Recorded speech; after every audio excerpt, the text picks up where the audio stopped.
Welcome to this week's edition of Outdoors Online, a weekly webcast produced by the North Dakota Game and Fish Department. I'm your host, Tom Jensen. We continue our series of fishing reports this week with a visit to the southeast part of the state. Brandon Kratz is the district supervisor for the southeast. BJ, you manage a lot of lakes that are in that Cheyenne River watershed, and some very important small fisheries in that group. Right.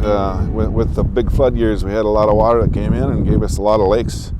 Particularly, north of the interstate, we've got, Fox Lake and Eccleston's and so forth, and they have been pretty good fisheries over the years. Sure. You had a good season on the ice, just from anecdotal reports from talking to fishermen and things like that. Is that going to carry over into spring and summer? Yeah, I don't see any reason that it shouldn't. We're going to have a little less water this year to deal with. Sometimes that has a tendency to congregate fish, make them a little more available to anglers than when you have lots of water and they're all over the place. So, sure.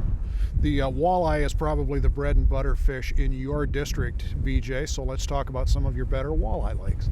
Okay, yep. We've got pretty good opportunities for walleyes this year. We've got a good one that's really hit the last several years is Craft Slough down in Sargent County. That one has got a couple of great year classes coming up. They were a little small last year.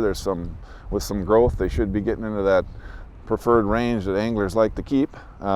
We've got Barnes Lake up north in Stutzman County. That's got a good walleye population. The forage is finally getting down to the point where those fish should turn on a little bit and make some good action for anglers. Those are, and then of course Fox Lake and Twin Lake down by Lemoore, those are good walleye lakes also. So some really great populations of fish out there right now. It seems like everybody's got good northern fishing in their districts. How about you? Yep, we've got a couple of lakes. Pipestem actually has a really abundant couple of age classes of fish coming on. If you like 3 to 5 pound northerns, there should be some great action out there this year. Even right now with the lower water levels and the lack of inflows, those fish are a little more available to anglers. There's lots of shore fishing opportunities on Pipestem. Unlike a lot of our lakes, it's all public land for the most part. Southeast part of the state, Buffalo Lake. Buffalo Lake was one of the top 3 pike lakes last year as far as our lake surveys go. So there's some good fish in there, good numbers and some decent size down there for pike. You have the luxury of having some of the best perch lakes in the state. We talked about ice fishing earlier, and again, is that going to carry over into spring and summer and fall? It should. Typically anglers don't focus on perch as much as they do in the summer as they do in the wintertime, but Craft Slough, again, like I mentioned, for the walleyes also has a great perch population in there, and they're pretty good size, pretty good average size fish, so that would certainly make for some action. And there's a lot of the smaller lakes too that always have perch populations. It's tough to find the larger ones sometimes, but they're there if you look hard enough. Sure. You have some crappie lakes in the state, BJ, that you have the luxury of having some great crappie fishing. Right. Yeah, we do. In fact, we're in the close proximity to a couple of them right now, and as usual, the Pipestem and Jamestown are the Cadillac for crappies. Pipestem has a couple age classes of fish now. We've got some recruitment finally, but that 2005 age class of fish, 11 years old now, is still abundant, and those fish are 12 inches or so, and it certainly was good last winter for anglers, and it should be this summer. Jamestown Reservoir, we've got 2 age classes out there, the 2009 and 2011 age classes. Those fish are, the 2009 age class now is getting to that 10.5, 11 inch range, or should be this summer, and then of course the 11s are about that 8 inch range. So there's good numbers and lots of lots of action out there potentially. You had some issues, I guess this is a little bit off topic, but you had some issues with an aquatic nuisance species in the James River here at least a couple of years ago. What's the status on that? Right.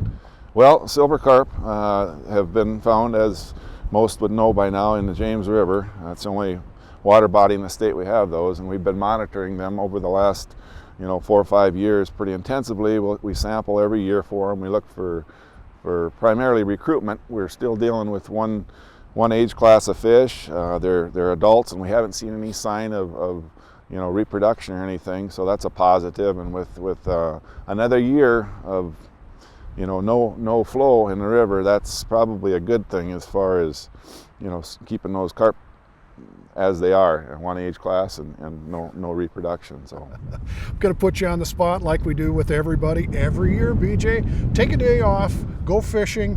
Where would you go, and what would you do in your district? Right.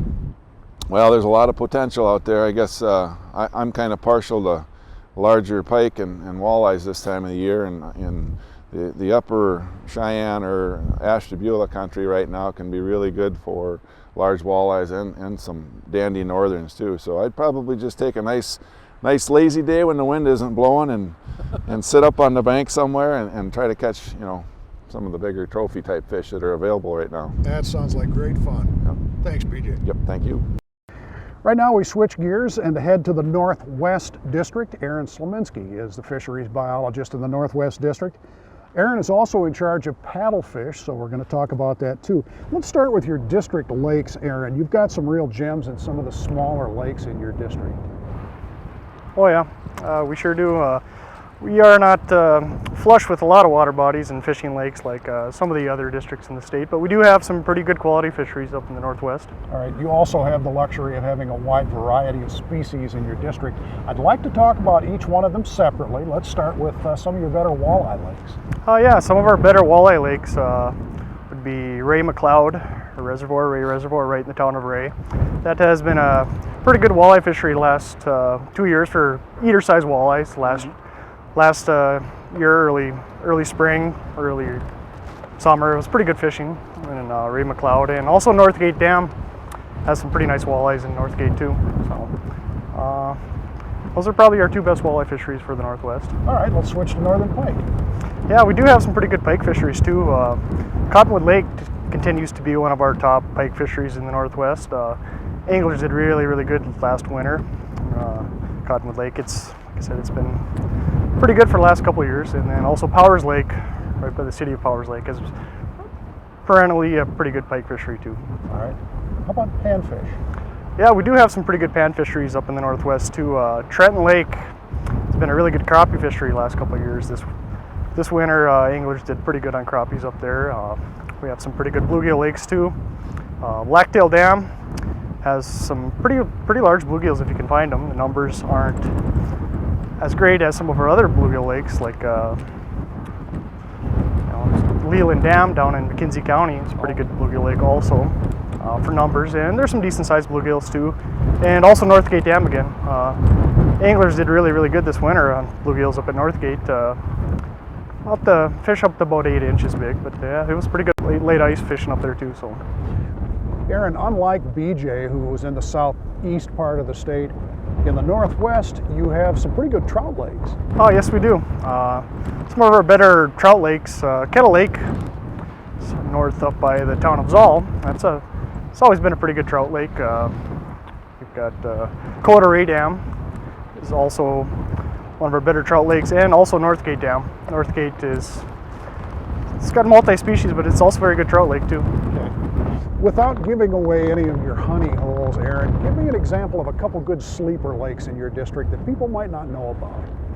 Well, one lake I really like, just because of the location in the national grasslands, is Leland Dam. It's a pretty quiet location down there. It's nestled out in the Badlands, kind of away from a lot of the activity in the Northwest. Access is gonna be a little tough. The road going in there is not the greatest at some times, but it's kind of a sleeper lake. It'd be worth roughing it for a day. Oh, definitely, yes. Paddlefish season's approaching very quickly. When is actual opening day? It opens May 1st every year. It's open the whole month of May or until the harvest cap of 1,000 fish is reached. Then there's a 24-hour notice of an in-season closure once that 1,000 fish harvest cap will be reached. So, all right, is the harvest cap, the 1,000 harvest cap, is that higher or lower than last year? It's similar to last year. All the paddlefish regulations will be the same as last year. It seems like every year, Aaron, that paddlefish success is dependent on water levels in the Yellowstone and the Missouri rivers, and you really haven't had a lot of snow out in your area. How is that going to affect fishing? Is it going to be good, bad? Yeah, typically with the lower water levels, we haven't had a lot of spring runoff even this year. Lower water levels, the paddlefish season tends to be a shorter season. Snaggers seem to harvest the fish a little quicker. This season probably going to be similar to last season. Snaggers should be pretty successful this year. All right, very important question here, same one that I asked all of the biologists. If you could take a day off and go fishing, where would you go? What species would you fish for? I actually probably might go up to Northgate Dam. Probably target bluegills if I had to choose. But all right, Aaron, thanks. yeah, thank you. If you plan to fish any of the lakes mentioned in Outdoors Online, or actually nearly every lake in North Dakota for that matter, the new March-April edition of North Dakota Outdoors magazine is an invaluable tool.